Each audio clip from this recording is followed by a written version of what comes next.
Are you healthy? What does your body demonstrate?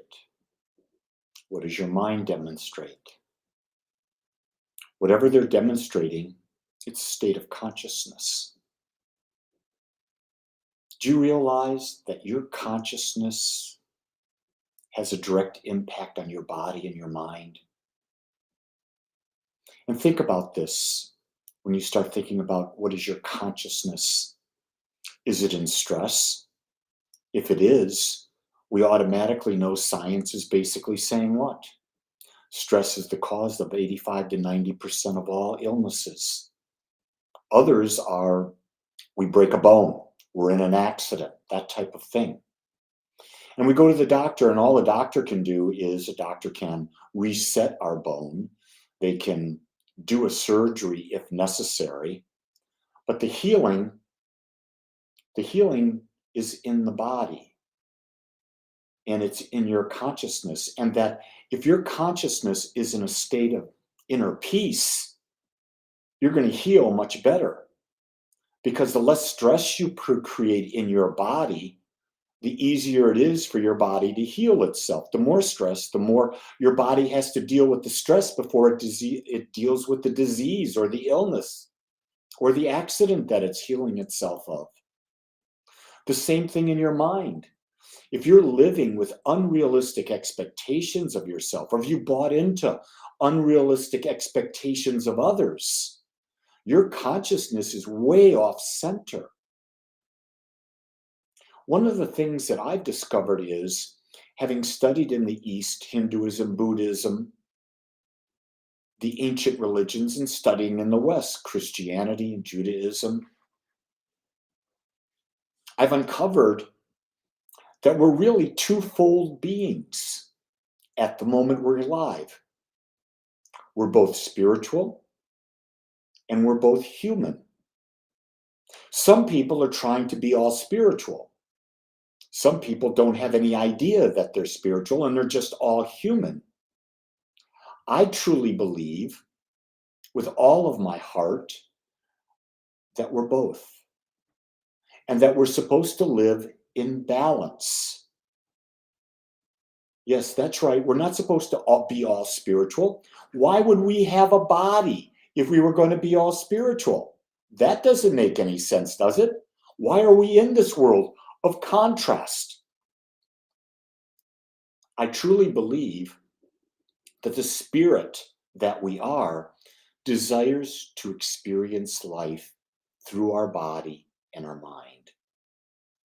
And so we're going to be living in contrast all the time, because without contrast, we can't experience anything.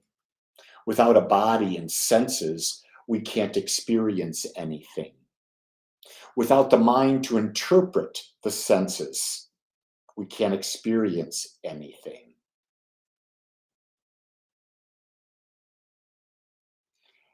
Zandy says, I've been up since 8 p.m. last night. It's now 1:35 p.m.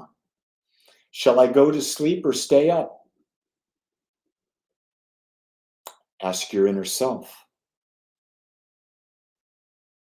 Try meditating. You fall asleep, you fall asleep. Don't judge what's right or wrong. Listen to your body. Listen to your mind. They'll tell you.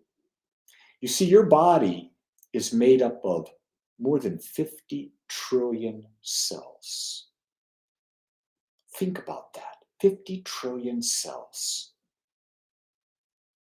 And they know what to do.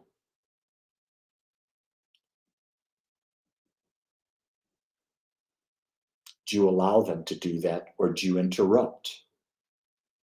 Do you interrupt with stress, by fretting, worrying, grieving too much? Yeah, you heard me, grieving too much. There's an appropriate amount of grieving. Some people keep grieving because they get attention, and they like the attention, because without the grieving and getting the attention, they wouldn't be getting any. You see, there's always a reason we do things. The question is, are you living an expansive life? Are you growing? Are you becoming more?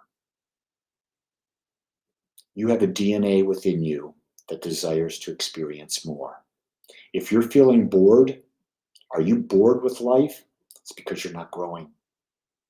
Or you're not growing in an area that you truly love to grow in. That's a big one to understand. A lot of people are growing and they may be in the wrong job. They may be with the wrong partner. If you've got a partner that's trying to control you, that's not a relationship you want to be in. You want to be in a relationship where you have freedom to be you and you give your partner freedom to be them. And maybe you have a few agreements so that you can feel safe and respected in that relationship. But the very essence of it,